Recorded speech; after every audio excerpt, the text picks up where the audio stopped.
FSN Radio. It's all about what's next. Go to financialsurvivalnetwork.com and sign up for your free weekly newsletter. You'll also get 3 free reports. The Financial Survival Network. It's all about what's next.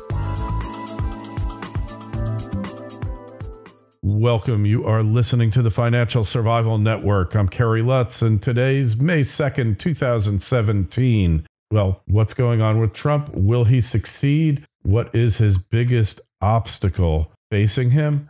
Well, you might not have thought about it, but Robert Bakke, you're author of Prayer at Full Throttle, How Performance-Based Prayer Makes Miracles Happen, which is also an Amazon #1 bestseller. You're back with us. We appreciate your coming on. Hey, well, hello, Kerry. Good to talk to you again, and hello to all of your listeners.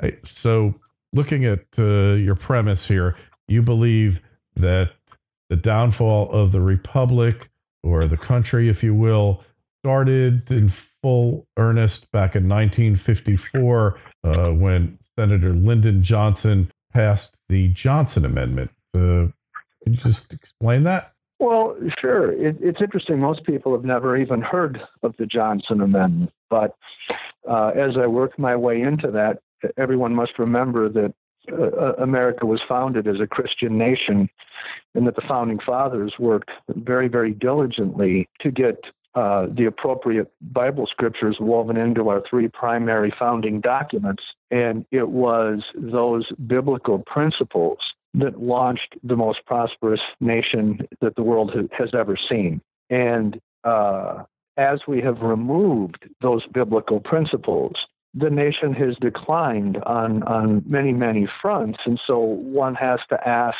where did the beginning of that decline really begin?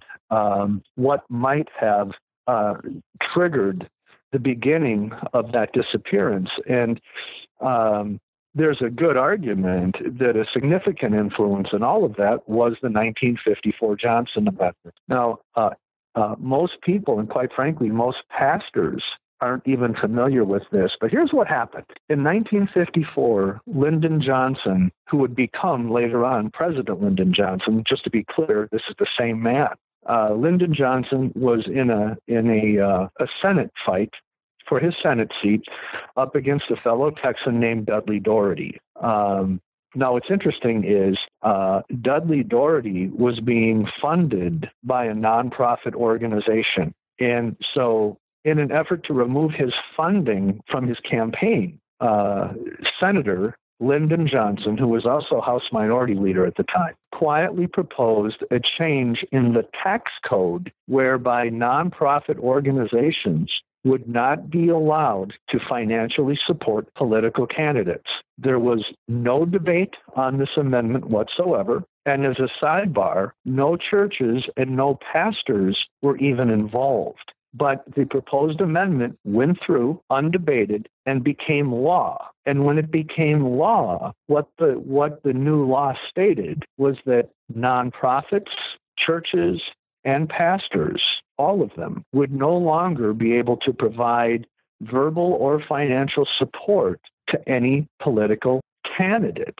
And so when that happened then, churches and pastors were then removed from their First Amendment right to free speech. And people say, well, what are they so afraid of? Well, the Internal Revenue Service says that a church, nonprofit, or pastor who supports a political candidate will lose what's called their 501c3 tax-exempt status. Mm-hmm. And the reason the church is so afraid of losing that is because churchgoers, the congregants, the people like us, we go to church, we pay our offerings to the church. We're allowed then, as the givers, we the people, we take a tax deduction for our church giving. If the church loses the 501c3 tax exemption, we the people, we the churchgoers, you who can hear my voice right now, whoever you are, you no longer can write your church giving off. And so the church fears you'll just go find another church where you can, and the church itself will will go broke, and that's just part of the penalty. But that's what we're talking about, the Johnson Amendment. Has that ever been challenged in court?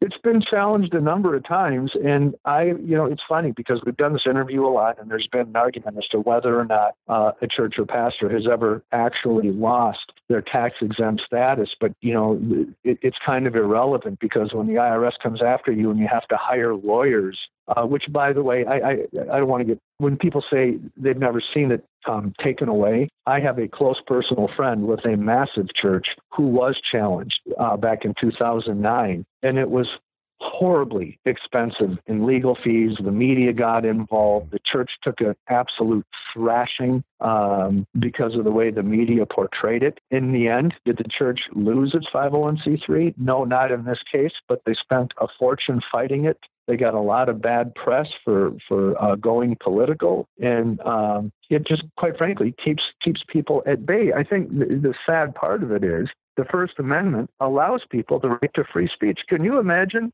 Kerry, if that law would have said that people in the finance industry are no longer allowed to voice their political opinions, or are no longer to support a political candidate, or if it were to say women are no longer allowed to announce their political preferences, there would be a firestorm. Oh. But for some reason, because it's nonprofits and churches, people just lay back and don't care, and we've got to stop that. Mm-hmm. So what difference does it make whether the pastors speak their political conscience or not in the scheme of things? Well, I think it's huge, because we have to go back to the very founding principles that made this country so great. And regardless of what a lot of man-made organized religions might have taught us about poverty, it was interesting, Kerry, because I grew up in a church that was telling me I should be living in poverty. And then when you read the book, that makes no sense. As a matter of fact, poverty is a curse. Jesus died to set us free from that curse. And the reality is, all through the Bible, you learn that God's chosen people were the wealthiest men on the planet. In fact, the all-time wealthiest man who would ever live on earth was Solomon, who God himself personally ensured would be the wealthiest man that would ever live. So that clearly indicates that there's tremendous financial principles that are at work in the Bible. When you take the Bible and its teachings out of our government, the government then loses those financial principles. I think that the big, bold one right now is that when you look at our national debt, which is essentially $20 trillion and climbing, it is the Bible that says that a nation shall never borrow, but only lend. Pull the biblical principles out of government, and what happens? We're $20 trillion in debt, totally against biblical principles. But it goes into household finance. It goes into look at the morality issue. Look at the divorce rate. Look at the teen birth rate. Look at all of these things that removing the Bible and its good fundamental principles has done to the United States. And I think anybody who says that hasn't happened, they just haven't been reading the news. Yeah. Well, we've definitely had a moral, spiritual decline here in the U.S. You can't deny that. Well, not at all. And it's so sad, because when you look at things, for instance, most people will really be surprised by this. You take a look at the biblical principles that are out there, and quite frankly, how some of them have been twisted. I grew up in a church that kept telling us to be fruitful and multiply, and that meant have big families. You should have a big family, Kerry. Mm-hmm. Stay in the church, have a big family. Well, that's really good for them to tell you to be fruitful and multiply, and it keeps their church replenished. But that same sentence that they quote that out of goes on to talk about subduing and taking dominion. Well, what does subduing and quite frankly, dominating have to do with having big families? And so when you actually look at that commandment and you break it down into its context with this big book called the Strong's Concordance, all those people that told you to have big families, well, think about this in terms of finance.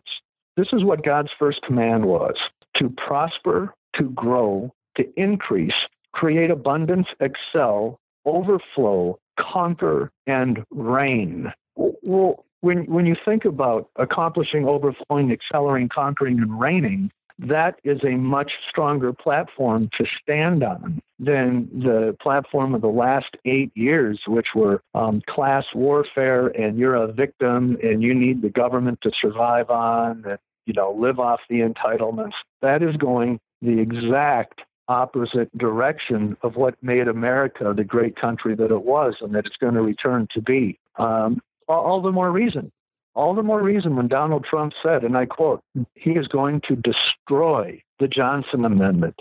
We all need to be hoping and praying that's exactly what he does. Yeah, let's hope.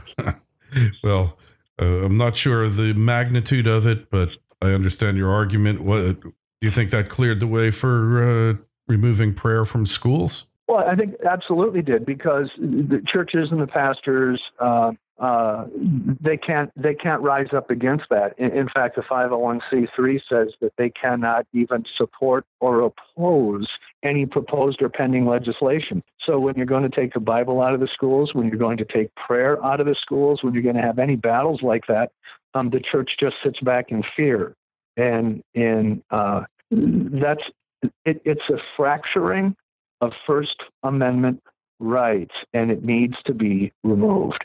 Mm-hmm. Well, why should they be singled out as opposed to any other group to not be able to participate and express their views? It makes no sense.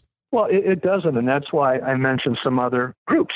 Financial planners, could be women, could be plumbers, could be football players. The Internal Revenue Service has no right to select a demographic and say if they open their mouths on this particular subject, they will be severely penalized. That just doesn't make any sense, particularly, again, when the Founding Fathers employed 9 additional preachers to help them write the founding documents. And to be clear, and I want to be absolutely clear about this with your listeners, I'm not advocating religion. I'm not advocating people walk in faith. I'm not advocating people drop to their knees and start praying. That's a personal deal. That's up to everybody. I would never tell anybody what to believe or how to practice their faith. I'll share what I believe. Other people can share what they believe. But at its most basic premise, putting those biblical principles at the point of our country was like having a lead duck in a flock of waterfowl. It's like having a playbook for a professional football team. That when you have people working in one accord, when you have everybody on the same page of music, when you have everybody executing the same play on a football field, everything works more efficiently. And so when we took that away, when we took the biblical principles out of America, it was like taking the playbook away from your favorite football team. And now people are scattering in all kinds of different directions, and it will never work. So if for no other reason, we need to get these fundamental principles back, whether, quite frankly, people are walking in a state of faith or not. Right. All right. Well, hey, just tell us where we find you, how we connect with you on the internet, and get your book. Oh, sure. Thanks for bringing it up. You can reach me at Robert Bakke, B-A-K-K-E, robertbakkeministries.com. We have a #1 bestseller called Prayer at Full Throttle, which is all about helping people walk into their callings and really seeing miracles happen in their lives. The fact is, God works through people. He'll work through everybody that can hear the sound of my voice right now. And so we wrote a book to help you literally walk into that life that I know is in your imagination right now. You know it's in there, and it's all possible. We just wanted to help show you the way to make that real. All right. Well, hey, great luck with the book, Robert. Interesting take on things. And I'm sure there's a lot of factors, but perhaps that's a major one. Anyway, if you have any questions on this interview, any others that we've done, email me, kl@kerrylutz.com. The Twitter feed is @KerryLutz. The Facebook page is Financial Survival Network. If you have iTunes on your computer, just go over to the iTunes store, put in Kerry Lutz, search it, click subscribe, automatically gets delivered whenever we release a new show on your computer. Robert, thanks so much for being on. Good luck. Thank you, Kerry. FSN Radio. It's all about what's next. Go to financialsurvivalnetwork.com and sign up for your free weekly newsletter. You'll also get 3 free reports. The Financial Survival Network. It's all about what's next.